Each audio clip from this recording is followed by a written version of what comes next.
हर दिन YouTube पर लगभग 80 मिलियन शॉर्ट्स अपलोड होते हैं, लेकिन उनमें सिर्फ कुछ ही वीडियोस एल्गोरिदम तक पहुंच पाती है। क्यों? क्या सच में वायरल होना कोई लक है, या कोई हिडन ट्रिक, या कोई फॉर्मूला है जो बड़े क्रिएटर्स यूज कर रहे हैं और उनकी हर वीडियोस वायरल हो रही है? आज हम इसी को ब्रेक डाउन करने वाले हैं step by step. YouTube shorts का वायरल होना कोई मैजिक नहीं बल्कि एक मैकेनिज्म है, और अगर आपने ये मैकेनिज्म को समझ लिया तो आपका नेक्स्ट शॉर्ट भी आपके एक्सपेक्टेशन से बहुत ज़्यादा परफॉर्म करने वाला है। तो चलिए बिना टाइम वेस्ट किए समझते हैं YouTube शॉर्ट्स को वायरल करने का real blueprint, clear facts, proven strategy और वो मिस्टेक्स जो 90% क्रिएटर्स रोज रिपीट करते हैं। Part 1, the real truth. सबसे पहले एक चीज समझ लो, YouTube शॉर्ट्स वायरल तब होते हैं जब व्यूअर उस पे रुकता है। ना थंबनेल मैटर करता है, ना टैग्स, ना बहुत ज्यादा एडिटिंग। मैटर सिर्फ एक चीज करती है, वो है अटेंशन। और अटेंशन मिलती है पहले 3 सेकंड में। यही वो मोमेंट होता है जहां 90% क्रिएटर फेल हो जाते हैं। तो रूल नंबर 1, हुक ऐसा रखो जो व्यूअर के दिमाग में एक सवाल क्रिएट कर दे। Part 2, the viral structure. Shorts का सबसे पावरफुल जोन होता है 8 से 15 सेकंड के बीच का। इस टाइमिंग में अगर आपने व्यूअर को पकड़ लिया तो आपका वॉच टाइम एक्सप्लोड कर जाता है। इसलिए एक शॉर्ट का स्ट्रक्चर हमेशा सिंपल रखो। पहले हुक दो, फिर कुछ वैल्यू ऐड करो, पे ऑफ करो, उसके बाद CTA करो। ये सिर्फ फॉर्मेट नहीं, एक डील क्लोजिंग फॉर्मूला है। सबसे पहले उनका ध्यान पकड़ो, फिर उनकी प्रॉब्लम सॉल्व करो, एंड में उन्हें कुछ रिजल्ट दो जो उन्होंने एक्सपेक्ट भी नहीं किया था। उसके बाद एक CTA दो, जिससे आपके शॉर्ट्स के वायरल होने के चांसेस 10x इंक्रीज कर जाएगा। Part 3, retention. YouTube सिर्फ उन शॉर्ट्स को पुश करता है जिनमें व्यूअर लास्ट तक रुकता है। सिंपल वर्ड में, रिटेंशन ही एल्गोरिदम का ऑक्सीजन है। अगर ऑडियंस 8 से 15 सेकंड तक आपके वीडियो में टिक गया तो एल्गोरिदम उस कंटेंट को नेचुरली पुश करता है, क्योंकि YouTube का एक सिंपल लॉजिक है, जिसको लोग देख रहे हैं उसको प्लेटफॉर्म भी प्रमोट करता है। तो सवाल ये है, लोग रुकते क्यों हैं और स्किप क्यों करते हैं?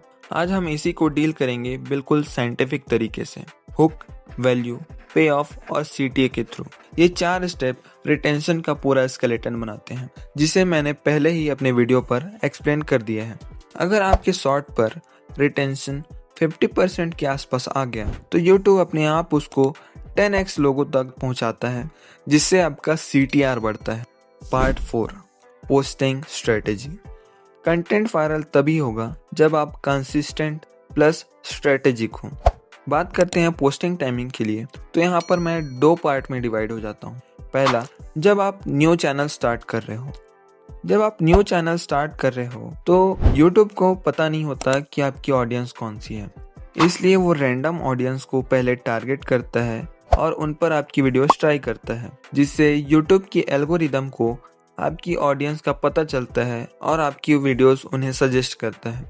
तो यहाँ पर आपके लिए पोस्टिंग टाइमिंग पीक आवर्स होनी चाहिए, जिससे आपकी वीडियोस एक ब्रॉड ऑडियंस तक पहुँच पाए और आपके शॉर्ट्स के वायरल होने के चांसेस बढ़ जाएं। इंडियन ऑडियंस के लिए सबसे बेस्ट पीक आवर्स होता है शाम 6 से 10 बजे तक, क्योंकि इस टाइम इंडिया में सबसे ज़्यादा एक्टिव यूजर्स होते हैं। सेकेंड, जब आपके चैनल पर पहले ही कुछ ऑडियंस मौजूद है, तब आप कितने ही टाइम पोस्ट करो फर्क नहीं पड़ता। अगर आपकी वीडियोस अच्छी बनी है तो वो फटेगा ही फटेगा, भले वो थोड़ा टाइम लेगा, लेकिन टाइम के बाद वो जरूर वायरल हो जाएगा। The secret blueprint. अगर आप ध्यान दें तो हर वायरल शॉर्ट्स के पीछे एक बहुत सिंपल लेकिन पावरफुल मैकेनिज्म छुपा होता है। मैं इसे सीक्रेट ब्लूप्रिंट कहूँगा। मेजॉरिटी जो न्यू क्रिएटर होते हैं वो इसे इग्नोर कर देते हैं, लेकिन ये ब्लूप्रिंट है क्या? आइए मैं बताता हूँ। Your short should deliver one strong response in the fastest possible time. यहाँ पर response love, surprise, clarity, curiosity कुछ भी हो सकता है। ये डिपेंड करता है आपके निके के ऊपर। निके के हिसाब से इसका मीनिंग चेंज होते रहता है, क्योंकि व्यूअर्स चाहे कॉमेडी देखे, फैक्ट्स देखे, मोटिवेशन देखे या कुकिंग देखे, वो सिर्फ एक स्ट्रॉन्ग इमोशनल या मेंटल रिस्पॉन्स चाहता है। तो आपके पास वो सारी चीज़ें हैं जो एक यूट्यूब शॉर्ट्स को वायरल बना सकती है। हुक्स, वैल्यू, रिटेंशन, कंसिस्टेंसी और सबसे इम्पॉर्टेंट चीज द सीक्रेट ब्लूप्रिंट। लेकिन हमेशा एक बात याद रखिए, प्लेटफॉर्म उन्हीं क्रिएटर्स को आगे बढ़ाता है जो ऑडियंस को एक क्लियर वैल्यू दे और उसी तरह वैल्यू देते कंसिस्टेंसी मेंटेन रखे। जिसने इसमें मास्टर कर लिया वो किसी भी निके में इजीली ग्रोथ कर सकता है।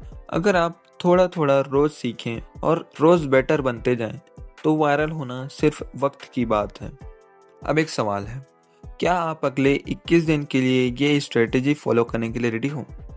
अगर हाँ तो नेक्स्ट वायरल वीडियो शायद आपकी ही होगी। Thanks for watching. मिलते हैं नेक्स्ट वीडियो में।